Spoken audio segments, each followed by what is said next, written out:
इस क्लास में आप लोगों के लिए मैं कुछ प्रश्न लेकर आया हूँ। ये जो प्रश्न है ये बहुत ही सरल रहेगा और इनका सॉल्यूशन जो है वो कैसे रहेगा हम लोग इसमें सीखेंगे। तो चलो प्रश्नों को देख लेते हैं। तो देखो ये एक प्रश्न है। इस प्रश्न में देखो 1 सही 1/2 दिया है, 11 सही 1/2 दिया है, 111 सही 1/2 दिया है, 1111 सही 1/2 दिया हुआ है। अब इन सब का मान निकालना है। तो हम करेंगे क्या यहाँ पे? हम यहाँ पे करने वाले हैं ये जो 1 है, 11 है, 111 है और 1011 है, इन सभी को जोड़ देंगे। ये सारे अंकों को हमें क्या करना है? जोड़ देना है। जोड़ेंगे तो कितना आएगा? 1 2 3 4, 4 आ गया। फिर ये वाला अंक जो है 1 2 3, 3 आ जाएगा। इसके बाद यहाँ पे तो है ही नहीं दहाई में, 1 2, सैकड़ा में सिर्फ 2 ही अंक है और ये जो है एक अकेला है, तो कितना हो गया? 12 34 आ गया। और इन सभी के साथ क्या लगा हुआ था? सही में 1 2 3 4, ये मान कितना है? 4 है। ठीक है, तो 4 को हम ऐसे लिखेंगे और 4 को लिखने के बाद क्या कर देंगे, क्योंकि ये 4 संख्या है तो 1/2 से गुणा कर देंगे। ये जो 1/2 है इससे गुणा कर दो, तो 2 1 का 2 दूनी कट गया 2 बार में। ठीक, अब इन दोनों को जोड़ दो तो उत्तर आ जाएगा, ये आ जाएगा 36। 12 36 क्या है? इसका उत्तर है। चलो दूसरा प्रश्न देखते हैं।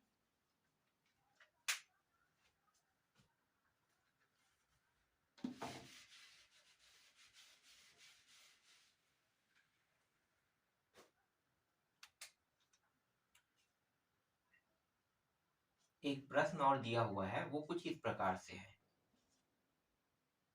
फिर यहाँ पे प्लस लगा हुआ है, फिर 1 दिया हुआ है, 2 गुणित 3 है, फिर 1 3 गुणित 4 दिया हुआ है।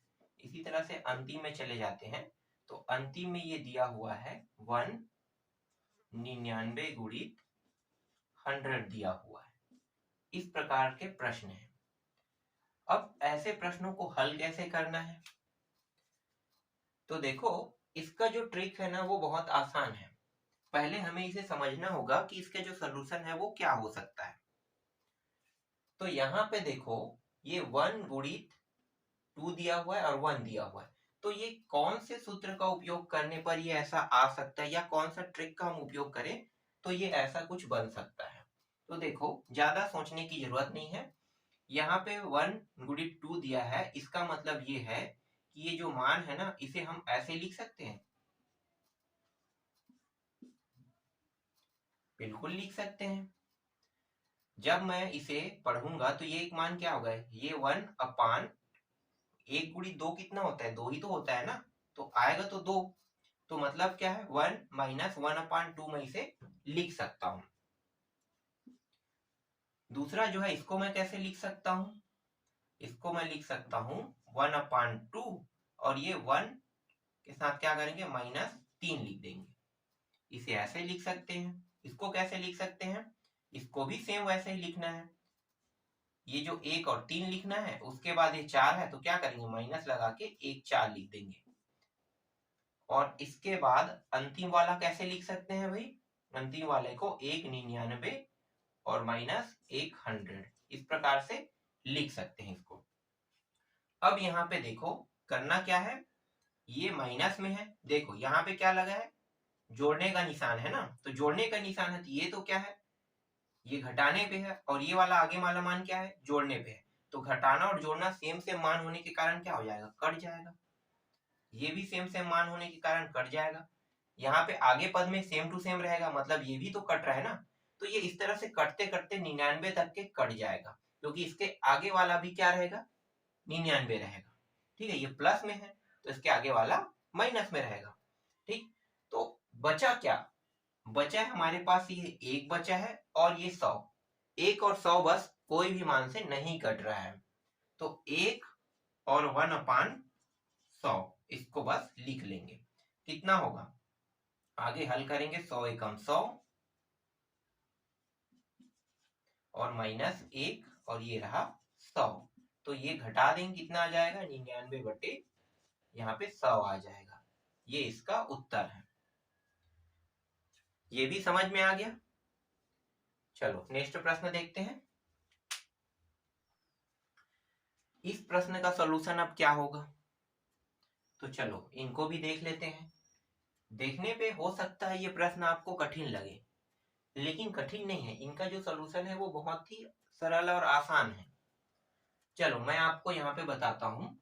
जब मैं इस प्रश्न को देख रहा हूँ तो मुझे कुछ ट्रिक याद आ रहा है यहाँ पे, कि हम उन ट्रिकों का उपयोग करके इसे हल कर सकते हैं। जैसे कि यहाँ पे वर्ग नहीं था, ठीक है, वर्ग मैंने दे दिया था, लेकिन आपको ये समझना पड़ेगा कि ये जो 1/2 है, ठीक है, मतलब इसका वर्ग लगा हुआ है, 1/3 का वर्ग है, 1/4 का वर्ग है, सब में वर्ग लगा है, लेकिन कहीं पे भी एक में वर्ग नहीं लगा है।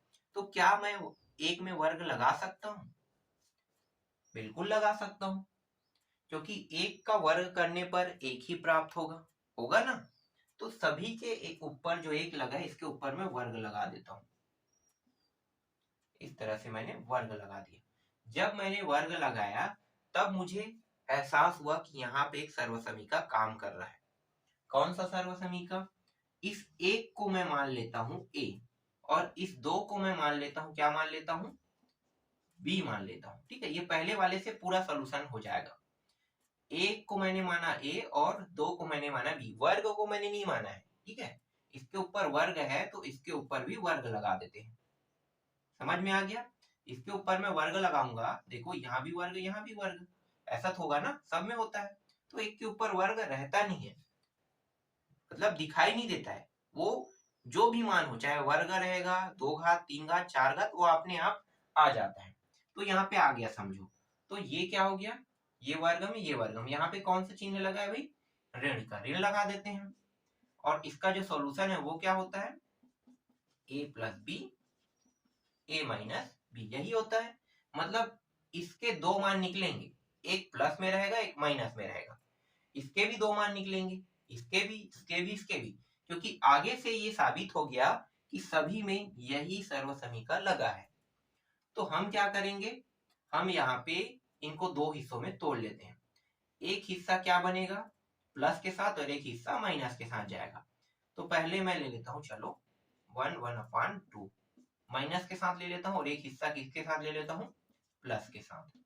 इसको भी तोड़ लेते हैं दो हिस्सों में।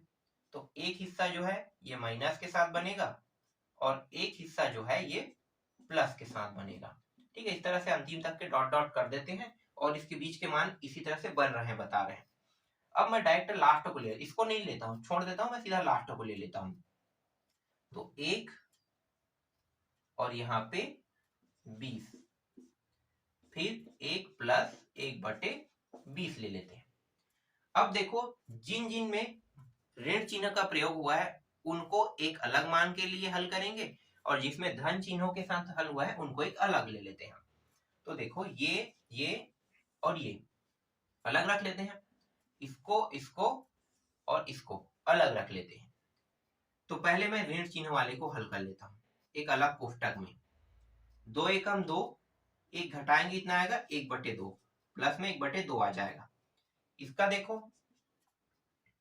3 एकम 3, 3 में एक घटाओ कितना आएगा? 2, 2/3 आ जाएगा। फिर लास्ट को ले लेते हैं सीधा, यहाँ पे इस तरह से करके लास्ट में क्या है? 19, 20 एकम 20, और एक घटाएंगे तो 19 आ जाएगा, इस तरह से। और यहाँ पे गुणा, अब प्लस प्लस को ले लेते हैं, 2 एकम 2, और इस बार जुड़ेगा तो 3 हो जाएगा, 3/2, 3 एकम 3 और एक 4, 4/3 हो जाएगा। और फिर अंतिम क्या है? 20 एकम 20 और एक 21, 21/20 हो जाएगा। अब यहाँ पे देखो, ये आगे वाले नहीं कट रहा है और ये पीछे वाले बस नहीं कट रहा है, बाकी ये सब क्या हो गया? देखो ये कट गया, 2/3, 3/2 ऊपर नीचे होने के कारण कट गया। इसके बाद जो मान है ये आगे पीछे भी ऐसे ही रहेगा, ये भी यहाँ तक कट जाएगा, ये भी कट जाएगा, क्योंकि बीच में सेम टू सेम मान हमें मिलेगा, लेकिन कभी भी आगे और पीछे नहीं कटता है। ठीक है, आप लोग पूरा हल करके देख लेना, मैं जो कह रहा हूँ ये सही है या गलत। ठीक है, आगे और पीछे कभी भी नहीं कटता, तो ये आगे और पीछे बस नहीं कट पाया। तो क्या करेंगे? अब गुणा कर देंगे, तो ये 1 और 21 गुणा होके कितना होगा, 21 का 21 आएगा। 2 और 20 गुणा होके कितना हो जाएगा, 40। तो यहाँ पे उत्तर क्या आ गया, 21/40 जो है इसका उत्तर आ गया।